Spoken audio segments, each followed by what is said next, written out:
Salem, Oregon. I will now call roll. Amy Brown. Christine Prather. Here. Catherine Kolonik. I'm here. Kolanich. But I'm here. Sorry. Maggie Hilty. Here. Mary Hurley. Here. Mary Amick. Here. Dave Jensen. Here. Malia Ladd. And Nicola Marino, and I'm here. Members, during the course of the meeting, please wait to speak until recognized by the chair. Once you've been recognized, please state your last name. Audience members are asked to sign in on the attendance roster. Public interested parties' feedback may be heard during the public interested parties' feedback period if indicated on the agenda. Everyone is asked to use appropriate language, manners, and protocols when conducting board business. This meeting is officially called to order. So, our first action item is to approve the agenda. So this was sent out to everybody, so everybody should have had a chance to review it. Are we all good with the agenda? This is Maggie, and I motion to move the agenda. Make a motion, I move to approve the agenda. Goodness, it's been a while since we've been here. My bad. And do I need a second? Second, anyone? This is Dane, I second. Great. And then we are going to go right into... The motion has been made. that's right. Now I have to call the roll. I'm sorry. Okay. Christine Prather. Yay or nay? Maggie Hilty. Yay. Mary Hurley. Yay. Mary Amick. Yay. Dave Jensen. Yay. Catherine Kolanich. Yay. And Nicola Marino, yes. Okay, now we can go into the reports. So the director's report. Okay, so this is Sylvie. An update on legislation. So for those of you who pay attention to legislation, you know that it was a very unique session.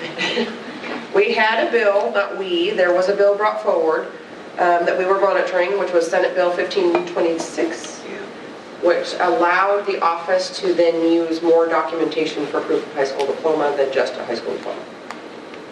However, that bill and about 255 other bills did not go anywhere because they did not finish session. So this isn't the first time it has ever occurred in Oregon. So we're not real sure exactly what's going to happen. We know 3 bills actually made it through the process before the Republicans walked out. Other than that, none of the other bills made it through the process. However, they're doing an e-board right now. An e-board is called an emergency board, but it's specifically for funding and funding purposes only. So some of the bills that had funding related to them, such as the relief for the flooding victims and the counties, all that stuff that had some damage from the flooding, those kinds of things are being addressed right now. But there's still talks and rumors about trying to address all the other bills, or at least some of the other bills. But we don't know how they would do that without having some sort of short session. So, a whole lot of unknowns right now. If nothing happens, this bill hopefully will then be brought forward again in next session, which is not till starts in February of 21. So this will not go in place. So the statutes are what they are. So that's kind of an update on that. We had several other bills that the office was monitoring that were going to make changes that also didn't pass. So, very unique situation. Any questions on that? It's very unique to Oregon. So, one would assume that there's going to be some sort of changes that are made that do not allow legislators to walk out on session anymore. Since there was 4 times that they've walked out and it's caused bills to not be passing. So, maybe some major changes coming, I don't know. I mean, it's very unique, so we'll see how that one plays out. Other than that, legislation was going to be one of our big updates on today because you're going to have to open rules and do stuff, and then now it's not occurring. So, we'll move right along. Okay? So let's go to the statistics. Maria, if you could get that first slide up there. So I noticed something on here that I want to make sure that you have for your next board meeting. Speaking of which, your next board meeting is not till September, unless we add some meetings or need to deal with some rule writing stuff. But And so for those of you who are on the phone, we are looking at the licensing statistics slide. So we made an adjustment to this. Obviously, the old slide didn't have residential care. So you have down on the bottom part of it, this is the new residential care licenses. And then obviously renewals process is going to be all this. But Maria, if you can go to the next slide. This is the one that is missing a block of information. Anybody know what needs to go in this big old square that's down here in the bottom right-hand corner? Oh, the residential care exam. Yeah. So I noticed that one, because we have been administering an exam since January, and we're now at the beginning of March. Well, she ran the reports. Maria, if you could scroll down just a tad, it will show the date up on the top. No, the other way. Oh, maybe not. A little bit more. Oh, whatever date that she ran the reports, which was March 2nd. Oh, we just lost somebody. Or we gained Or- No, you just got somebody. This Oh, we is just got Malia. somebody. Who just joined us? Malia? This is Malia. Okay, great. All right, perfect, Malia. It's 9:07 and Malia's logged in.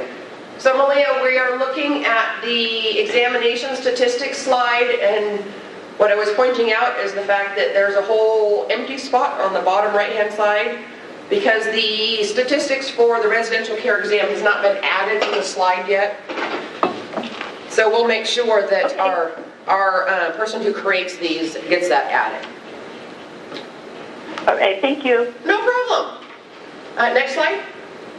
The other thing I noticed too is this is going to get really convoluted now that you have so many licensees. So I want to get this slide broken out by license type so that it's nursing home administrators broken out by age and gender, and then residential care administrators broken out by age and gender. Right now it's just so mixed up, it's really hard to differentiate because you have so many licensees in each group. So we'll get that separated out too. No, one more, there you go. This is just a long-term trend slide. You can see that those are nursing home administrators up there, and then residential care went from 0 to skyrocket in like 1 quarter, which obviously is when we started issuing licenses. But as this starts shifting and sliding, obviously this line will start moving down and you'll start having a trend. So. And then next slide. This is just the financials. It's a little convoluted because, and we'll make sure that's why there's some of these notes are over here. There's little stars, so there's a star and 2 stars on those of you on the phone on the right-hand side. When the statute changed the name of the board and changed the makeup of the board and changed all the adding on residential care, it also required us to close out the old fund, transfer all those money to a different fund, and then now we have this new fund that and so it's going to be really hard because you're going to be comparing apples and oranges. Yeah. So we're going to want to be real clear on how to keep those separate. And you'll see obviously your revenue skyrocketed because we had so many applicants coming in all at once. And then that will not be a trend because you went from 0 to 300 and some in a couple months. And that obviously will skew the trend moving forward. So we'll have to be careful on this, but this is where you want a large cash balance. Again, your money does not go to anybody other than your board. But this will help. So I'm pointing on, for those of you on the phone, I'm pointing at the cash balance that you currently have of 454, that you want a cushion, because if we end up having a case that ends up having to go all the way to a hearing, that cushion is going to go away. Because that's where it gets really expensive. And even if we prevail and go after the cost associated with going to a hearing, we can only recuperate up to $5,000 of that cost. So let's say it cost us $15,000 to go to hearing and we still prevailed. We can only recoup $5,000 of that. Does that make sense? So one of the things that we talked about at the last board meeting was that we're really going to start having you review a lot of cases. We have a lot of old cases and we need direction on them. So that potentially could change that. Does that make sense? Okay. Any questions? move right along then. Regulatory report. Hi, this is Paul Bothwell. So we're still showing 3 biennium on the regulatory report. In the 15-17 biennium, we had a total of 29 complaints received, 8 remain open. And 17-19 biennium, It says 5. I don't know what, you're looking at a different one than we Mine have. says 5. Mine says 5. Would you like to look at mine? my apologies. They're closing them faster than I get the paperwork. Yeah, 5 remain open. So the 17-19 biennium, there was a total of 48 received, 31 remain open. And currently we've had 27 complaints and 23 remain open. Can I ask a question? Yes. So what causes those from 3 years ago to remain open? Are they cases that are waiting on us to, or are they cases that, I mean, what is the reason that they're still open that far out? I don't know what the Right. cases are exactly, but it's anywhere from 4 to 5 investigators instead of a full contingency, number of complaints with all 16 boards. Cosmetology, we have over 300 cases a year. So I can sit here and rattle a bunch of things off, but those 2 are probably the primary ones. The investigators daily have to recategorize what they're doing, how they're doing it, and which is a priority. As they're working on one, something else comes in, so they've got to push something aside. And your cases come to us about a week to 10 days after, when we get, most of them are from DHS. So they're a week to 10 days from the time they're done with their surveys, they get reviewed, somebody else looks at them, and they come to us. So that weighs in on prioritization. This is something that's already happened, and then we have something else come on that's, so maybe we have some abuse at this level, but it's 10 days, 2 weeks old, and then we get something, new abuse from another board, autism, that is fresh, and so it kind of reprioritizes. So this is Mary Reed. I have a question. So I didn't get this.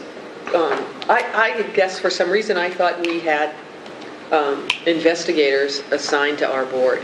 It doesn't sound like that. You have an investigator. An investigator. That's just this board, or Just us. That's just one Okay. board, yes. But that person didn't come on until this board changed. Okay. So when it was the nursing home alone, you guys didn't have an investigator. And so I have 2 investigators working on your board. Okay. Because there's 29 open cases, or 29. So I'm just, and I don't know what all goes into it, but I'm thinking, okay, 1 person, 29. Sure, they should be able to get that done. I just don't know how long that stuff takes. But this is cumulative, I see right? it. Yeah. So- I see it. Yeah. So there's probably all kinds of. Yeah, and you'll 60 review, cases. yeah, and these numbers will change based on what happens in item number 4. Right. And so our goal is to probably have 1, if not 2 meetings in between times, telephonic. We'll get the information uploaded like you have currently for these cases to review. Then we'll sit and get direction from you. If like last meeting, one of the cases was, that's something that happens all the time, there's really nowhere to go, and we close it. Okay. So we're going to be coming to you for guidance. We're just trying to get everything in row, and now I'm down another investigator. And So this should become much more efficient now. Yes. You Yes. got Oh, us, you got what you need, Yes. and we'll just yes. Yes. start getting these out. Yes. Yes. So you're going to spend some time on item number 4 today. Very good. So, Okay, let's yes. do it. So these numbers, hopefully, in what do we say, September 22nd, will be way different, hopefully. Unless you get a gazillion complaints in between. Unless And we never But know. at least we would have hopefully closed out 2015, 2017, Yeah, wouldn't that be nice? Yeah, it would be nice to Yeah. address Get that one done. specifically those 5, Right. as many of the 31 as possible. Yes. yeah. Yes, Yes, let's do that. that's what we're working on. Okay. Any other questions? All right, let's move right along. We've got, under policy, we've got some cultural competency CE draft rule language for you, and hopefully you've read it. Yeah. So, and then in here also is House Bill 2011, which is what passed last session, that is addressing the cultural competency, which includes you guys. There's several boards that it includes, but one of the things that we were trying to do, because there's a lot of confusion on this, is to give people far enough advance notice that they're going to have to be required to do this. So it goes into effect in July of 21, so a whole year from now. But if we can get it in rules so that people know that on or after July 21, you have got to do this. And most people, I would assume, are already doing cultural competency, because that's kind of, part of your job. So we're hoping it's not a big shocker to people, but it will be a requirement. So it's a legal requirement in statute that you must take cultural competency. So that's where we have the draft rules. Does that make sense on why we're addressing this? But, so it's one CEU, right? Well, That's fine. Oh, okay, well, hold on, Sorry, so Jess, let me hold answer my on. question then. Sure. So if it becomes effective July 1st of 21, do you have July of 21 to July of 22 to get that? Or do you have to, because it doesn't go into effect till July of 21, so. Right. So if your renewal date is on or after, is it renewal date? Because we'd all be July 1. Oh, no. Oh, We're trying to get it switched over so that I have the live. gotcha. No, I was going to read the bill, so everybody should have the bill in front of you. So it says, For the conditions of renewal after July 1st of 2021. see, that's the thing. So anybody who renews after July 1 of 21. So July have to 2. have had it. You technically would have to have. So we all got ours, whoever did it, like me. I had to do it by July 1st.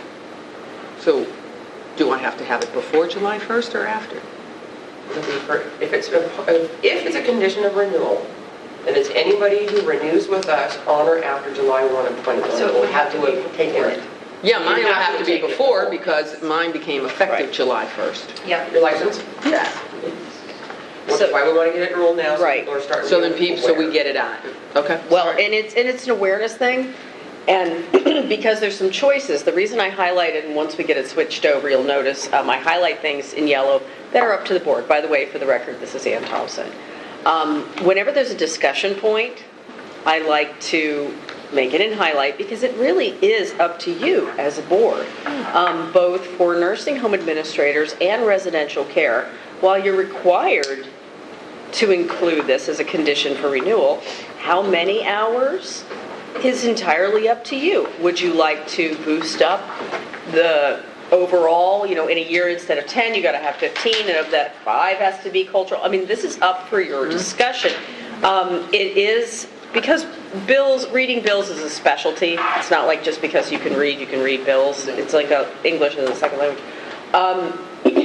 Thank you. Nathan is going to be our new tech guru, and he's trying to help us figure out how to get what's here up there.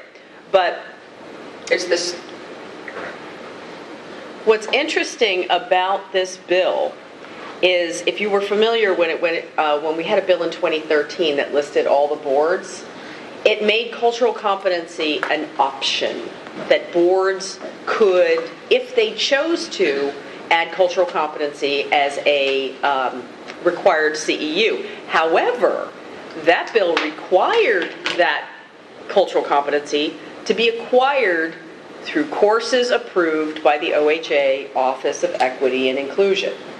Now, so often when a law requires another organization to do something, it takes a while to spin that up. So when we put this in front of our boards in 2014, it wasn't the concept of cultural competency that prevented anybody from taking it on. It was the availability of classes offered through the Office of Equity and Inclusion. There were only 2 at the time, and one of them was, I think, $250, which the boards thought was really unreasonable to expect. So, this very hard to read that has been, you should have a printout, and I apologize for the printout, but this is, the way it comes. These are all the currently offered courses through Office of Equity and Inclusion, along with their expiration dates, because these courses are periodically renewed. and what boards they would be appropriate for. So what our new bill does, Senator Steinberg Hayward said in 2018-2019 session that she was disappointed that more boards didn't take advantage of this opportunity to require cultural competency. So instead of optional, we now have mandatory. So, but they did soften it. One of our analysis said, listen, if you're going to require something, you better make sure that it's available and affordable if you're going to require something. So what they did in the language in 2011 is they say, what you can do is you can encourage boards to take advantage of these fine classes through the Office of Equity and Inclusion, or you can require other options, maybe through associations or otherwise, as long as the classes meet the skills required in rules approved by the Oregon Health Authority. So it can't be just like, we're going to require you to watch this cartoon and we're going to call it cultural competency. The difficulty is, once again, we're trying to move forward and let our licensees know this is coming, you've got to have this. They haven't approved their rules yet, identifying the skill sets. So we have lots of things to talk about today. Not just how much, but do you want to, right now, to get this out in front of your licensees, an option would be to just go ahead and say, yes, 1 hour, 30 minutes, 45 minutes, and 50 seconds, whatever you think is appropriate.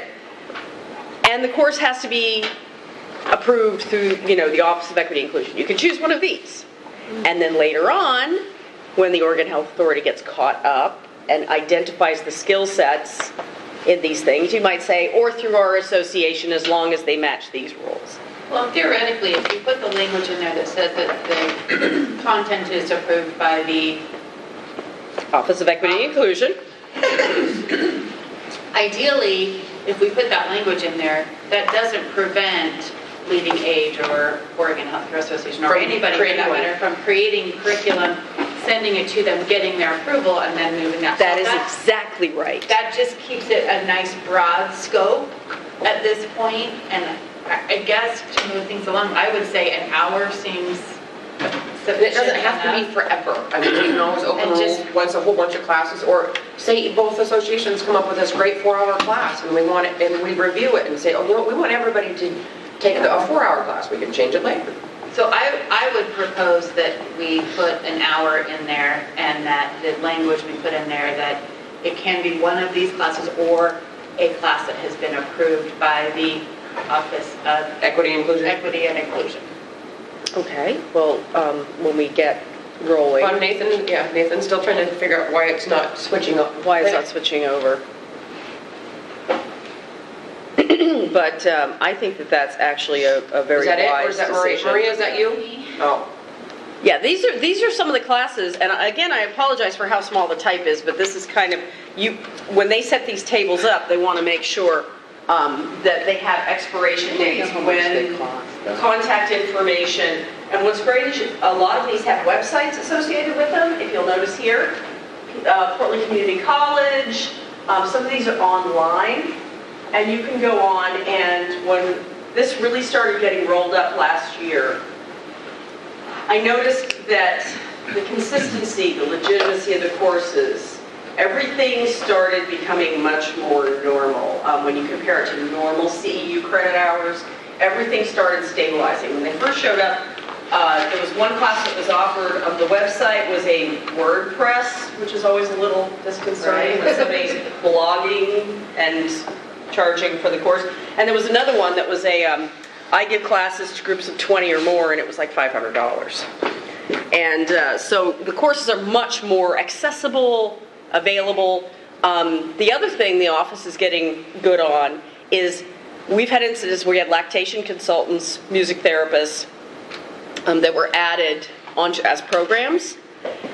And nobody told the Office of Equity and Inclusion, hey, can you make sure that some of this includes these new professions?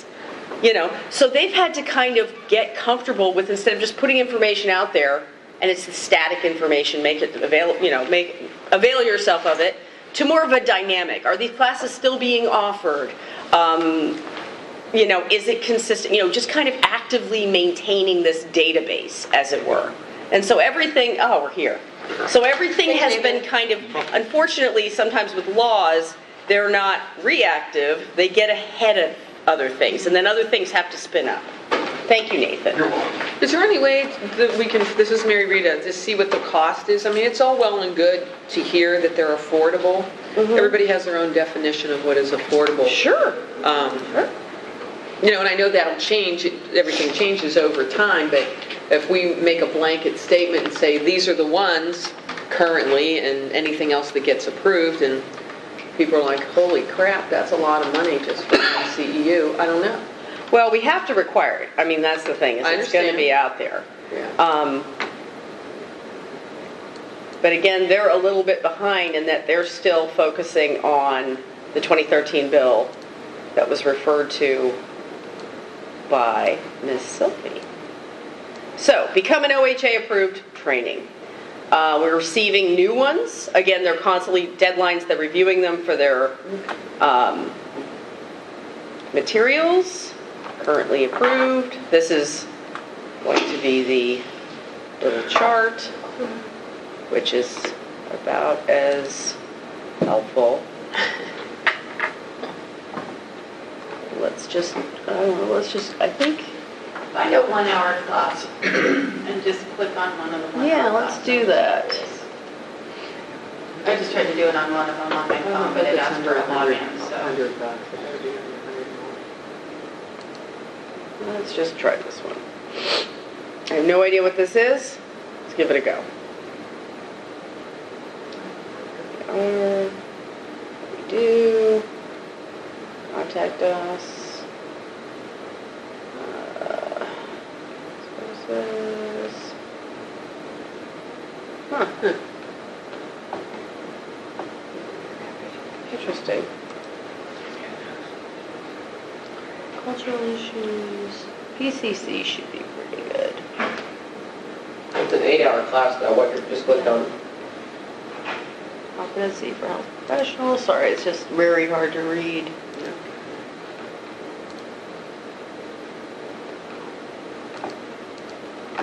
Oh, here we go. Here's one. Cultural competency in healthcare. Continuing education. Try it free.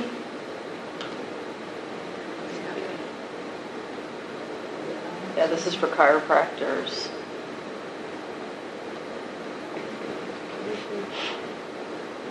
Let's see. Load a free course. So you can actually get this one for free. Probably if you belong to the association. would Yeah, be- probably. That's how that works. But I think if you say that it's a course that has been approved through Office of Equity and Inclusion, Yeah, and that you just leave it at that. then that way. Because if it's not been it approved, could be free. then you want to do it, you need to go get it approved. Right. Yeah, and I would assume that associations and things like that would probably do it, get it approved and offer it at their conferences Yeah. or something like that. Yeah. Oh, yeah. They probably already have them, they just I'm haven't sure they do. Yeah. had Office of Equity and Inclusion review them. Yeah. Yeah. I just want to make it as easy as possible for people, course. because, you know, we're struggling here trying to find stuff and what the cost is, so I don't know.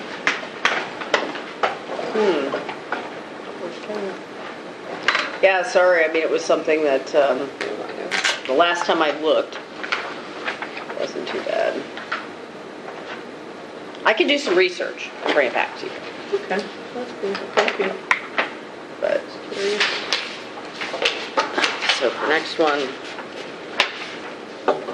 And again, this is something that, you know, if you want to set up a meeting a little bit later just to review this.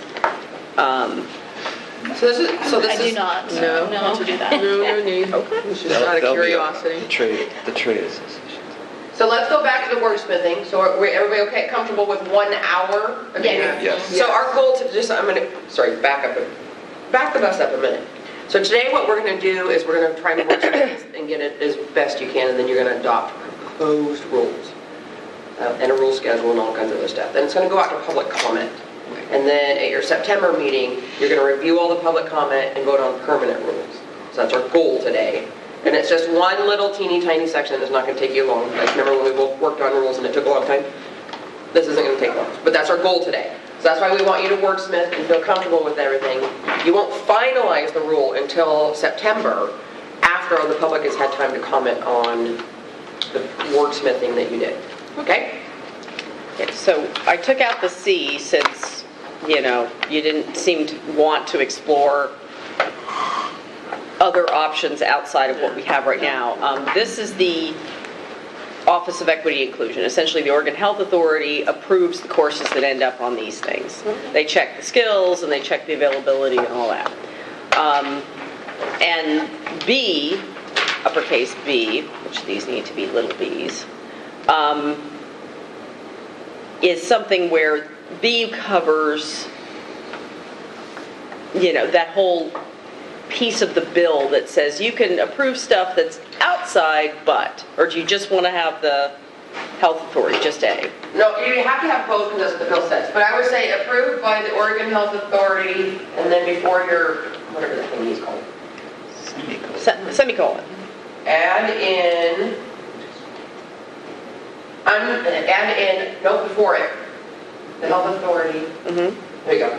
Under ORS 413.450.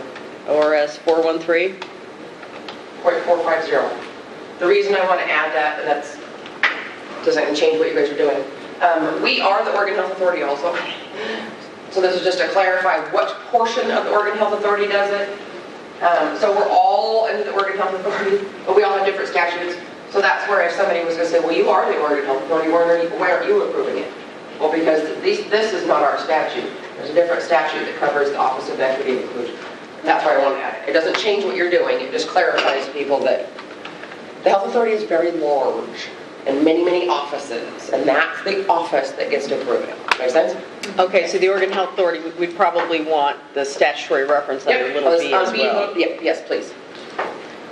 And so, are you, A, comfortable with this, and B, comfortable with it also being under residential care?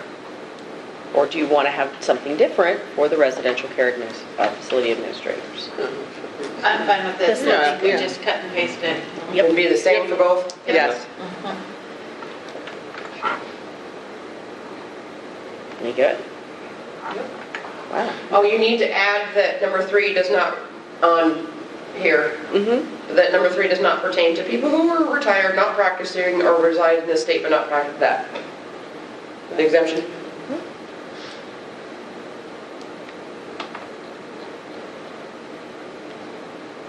Because the bill makes it very clear that the requirements of this do not apply to a person authorized to practice a profession regulated by the board if the person is retired and not practicing the profession in this state, or residing in this state but not practicing the profession in any state. Okay. Okay. So are we okay? So that's easy. Like I told you, this wasn't going to be a big thing. We just wanted to get it out there so that people start being aware of. You want down? Yeah. Because it goes into all of a sudden it just goes into effect, and so you kind of want to get the rule out because it. Where'd you put the exemption? The exemption That makes sense, is up though. under 4, Okay. right here. That we have, Yeah, that needs to be all bold though. Yeah. There we go. see, that's new. I know, we told you all before, but anything that's crossed out is going, anything that's bold is new, anything that's not stays. So you guys did all that rule writing in a matter So we of 10 good? minutes. Boy, we're getting good at this, I aren't know, we? right? Y'all are tough. Okay, so I appreciate that. So if we, Is everybody comfortable with that? we okay with that? Again, you're not doing permanent because Can you're we going to have to switch listen to back public over, comment. Miss Maria? You need the remote? Well, you guys are awesome. Because what we do have is we have a rule schedule. Of course, this is, tentative based on the meetings that you already had on the schedule for this year. There you go. So essentially, I like to include all the little pieces, especially so you guys have an idea of the rule writing, schedule we have to meet. But we obviously, if you approve today, we have the proposed rules. I'll let the lawmakers know, the people that were involved in 2011, that you guys are starting this process. The rule notice will appear on April 1st. I can close it on the 28th. Generally not going to have a lot of discussion because when something is required by law, there's not a lot of give. They might say, hey, we want 100 hours of continuing education, in which case I can bring that to you. Nobody ever. I know, right? Well, we have to go through this process even with fee discounts. And I don't bother to have hearings because I don't think anyone's going to show up and pat me on the back for doing a fee discount. And also, I don't think there's going to be a lot of rancor around that. So September 22nd, obviously, as our director said, is going to be your next meeting. And it's something where we can approve permanent rules. And I can also do a spot check on some costs, and say, okay, because things are going to look different. Some of these things are going to expire. They're going to have new things. Here's kind of what the picture looks like right now as far as cost and availability. And I can also ask the Office of Equity and Inclusion if they have an FAQ for, analysts that have to go before their board and say, okay, this is how we approve it. We don't approve anything that costs more than X, or if they have any criteria that would be useful to you. It would also be helpful to maybe have some information around what are the required topics. If they've started their Or rule. maybe that's not what I mean. Maybe the criteria that they're looking for an approved class, so Right. that we can make sure that associations or individual companies or whatever have that criteria so that they can prepare for doing something that maybe is specifically towards assisted living or specifically towards skilled nursing. And to your point, this is Ann, by then, I would hope that the Office of Equity and Inclusion, through the Oregon Health Authority, would have started the rulemaking process to outline what we talked about in 3B, that meets the skill requirements established by. Because if that's outlined in rule, then it would be very easy for an association to say, hey, we check all those boxes, we qualify. And then that's a known entity to licensees. So that's something that hopefully will roll out, because again, we do this so often and we really focus on customer service. We don't like to spring anything on anybody, and for them to know this is coming, I think we've got a little bit more urgency behind us than maybe other organizations. So I should be able to have all of that, hopefully, to you by the September 26th meeting. And then October 1st, if you approve the permanent rules, it'll go into effect, and that way, people can start gearing up for their renewals. Okay? Okay, so we need So we- to yes. approve this. So we need So I need a motion for somebody to approve the rule schedule. And for first, the proposed rules, the ones that you just fit, they're proposed. Yeah. Draft So rules. somebody needs to approve, or Does that need to be two separate motions? board actions? This is Maggie. I motion to approve the proposed rule and the rule schedule. Do I have a second? I'll second it. This is Mary Rita. Okay, let's go to vote on this. Yay or nay, Christine Prather, Okay. Maggie Hilty, Yay. Mary Hurley, Yay. Mary Amick, Yay. Dane Jensen, Yay. Catherine Kolanich, Yay. Melita Ladd, Yay. and Nicolette Marino, yay. Great. good job, you guys. Passes. Guys, you guys are awesome. Oh, did somebody join or disappear? Somebody Can disappeared. we roll call on Yeah, the the phone. phone again? So Christine Prather, are you on the phone? Yes. Catherine, are you on the phone? Yes. Malia, are you on the phone? We lost Malia. Lost Malia. At 9:40. And it'll make that same noise if she comes back on. Yep. Okay, so if I am looking at our agenda, we are now getting ready to go into executive session. And I believe when we go into executive session, we need to dismiss any visitors, but We don't have any. I don't think we have any. So the Long-Term Care Administrators Board will now meet in executive session to ORS 192.6602F and ORS 676.595 for the purpose of considering information related to investigation cases exempt from public disclosure at 9:41 a.m. on March 10th, 2020. Representatives of the news media and designated staff shall be allowed to attend the executive session. All other members of the audience are required to leave the room. Are there any representatives of the news media in the audience? No. No. Recognizing there's no news media in attendance, all other audience members are asked to leave the room during the executive session. We will return to open session before taking any final action or making any final decisions. We are now... Minor or exit thing? The Long-Term Care Administrators Board will now exit executive session and reconvene open session at 12:41 p.m. No final decisions were made and no votes were taken in executive session. Have we switched over? Members of the audience are welcome to return, and representatives of the media may once again report all board discussions and actions. You good? Okay. Now I'm officially giving time for people to get settled and resume the meeting. What are you going to do with all your free time now? There's a lot more cases. Trust me. No such animal. Okay. So add to, I'm going to try this. It is proposed that in case number 16-8297, that the individual must document education of 6 hours or more, a minimum of 1 hour per topic, taken within the last 2 years prior to the notice or within the next 120 days of the notice. The topics are reporting guidelines, special diets and modifications, ethics, root cause analysis, care planning, and residential rights. Another thing is the individual must be certified in CPR and first aid. If they are not currently certified, they must obtain certification.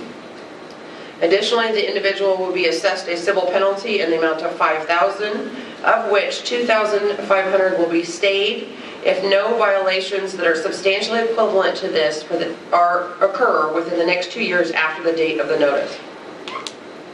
Yep. Final order. Or the final order.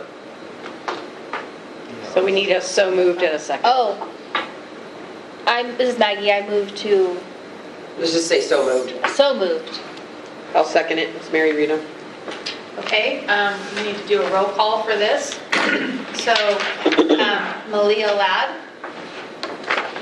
Yay. Catherine Kolnich, Yay. Dane Jensen, Yay. Mary Amick, Yay. Mary Hurley, Yay. Maggie Hilty, Yay. Christine Prather, Yay. and Nicolette Marino, yes. Okay. Perfect. Okay. It is proposed that in case number 18-8955, to close the case unsubstantiated. So moved. This is Maggie. Dane, second. And a roll call, Malia Ladd, Yay. Catherine Kolnich, Yay. Dane Jensen, Yay. Mary Amick, I recuse myself. Nope, not that one. Not that. I thought it was 9255 is the one that you're... Okay. Yay. Mary Hurley, Yay. Maggie Hilty, Yay. Christine Prather, Yay. Nicolette Marino, yes. It is proposed that in case number 19-9255, to close the case unsubstantiated. Malia Ladd, Oh, wait, need a motion. Need a motion and a sorry. second. So moved. Maggie. I'll second it. It's Mary Rita. okay, and I need a roll call on this. Malia Ladd, Yay. Catherine Kolnich, Yay. Dane Jensen, Yay. Mary Amick, I recuse myself from this case. Mary Hurley, Yay. Maggie Hilty, Yay. Christine Prather, Yay. Nicolette Marino, yes. Excellent. Good job, you guys. Okay. It is proposed that in case number 18-8803, case number 18-8848, and case number 18-8903, to close without action. So moved. Oh, sorry, Dave. You can move I want it. to do No, one. you moved Dane, it. so moved. Oh, this is Maggie. I second it. And I will give you a roll call. Malia Ladd, Yes. Catherine Collins, Yes. Dayton Jensen, Yes. Mary Amick, Yay. Mary Hurley, Yay. Maggie Hilty, Yay. Christine Prather, Yay.